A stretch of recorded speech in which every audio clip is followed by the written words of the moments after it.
ពុកម៉ែបងប្អូនបាទពេលព្រឹកព្រលឹមឡើងភរិយាខ្ញុំគាត់ថ្ងៃនេះអស់អំបិលគាត់អស់អំបិលឥឡូវគាត់ចាប់ដើមធ្វើអំបិលទៀតហើយបាទនេះមុខភរិយាខ្ញុំមិនស្អាតទេបងប្អូនហើយខ្មៅដូចខ្ជូងឆ្នាំងអញ្ចឹង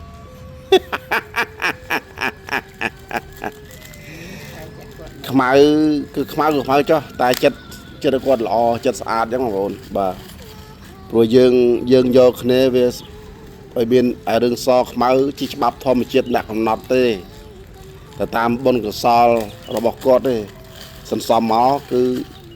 បានប៉ុណ្ណឹងតែគាត់ចិត្តគាត់សគាត់មិនមែនចិត្តខ្មៅដូចរូបទេបាទហើយយើងចេះអព្យាស្រ័យគ្នាបាទចេះអព្យាស្រ័យគ្នាទៅវិញទៅមកហើយគាត់ធ្វើអំបិលឆ្ងាញ់បងប្អូនណាធ្វើអំបិលឆ្ងាញ់ណាបងប្អូនអាចនឹងសាកភ្លក់ថ្វីដៃរបស់គាត់មើលឆ្ងាញ់យ៉ាងណាឥឡូវគាត់កំពុងផ្សំគ្រឿងបងប្អូនកំពុងផ្សំគ្រឿងបងប្អូនមិនទាន់សាកភ្លក់ថ្វីដៃរបស់គាត់មិនដឹងថាអត់ដឹងថាឆ្ងាញ់ទេតភ្លក់អត់ដឹងថាឆ្ងាញ់បាទគាត់លាយអំបិល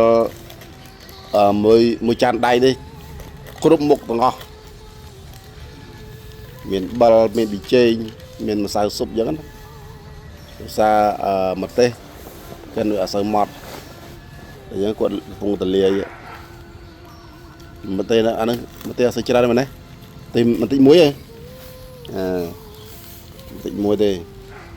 អ្នកថាទីបាយនៅខាងក្រោយខ្នងរបស់គាត់បងប្អូនអ្នកថាទីបាយណាបាទអ្នកថាទីបាយត្រឹមឲ្យសងសារទេបងប្អូនត្រឹមសងសារគាត់ទេខ្ញុំបានមើលត្រឹមសងសារគាត់ទេបងប្អូនបាទ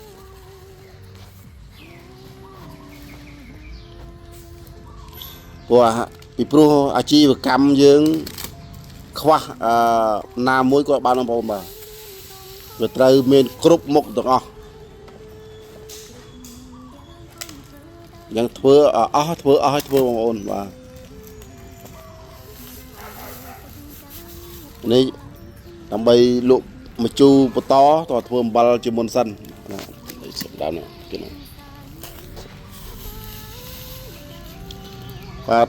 អរគុណពុកម៉ែបងប្អូនទាំងអស់គ្នាបាទមានវីដេអូមានតែប៉ុណ្្នឹងឯងបាទអរគុណច្រើនបងប្អូនបាយបងប្អូនកុំភ្លេចចូលលេងផ្ទះខ្ញុំបានម្ជូរហូបបងប្អូនបានម្ជូរហូបអំបិលឆ្ងាញ់បាទអរគុណបងប្អូនទាំងអស់គ្នា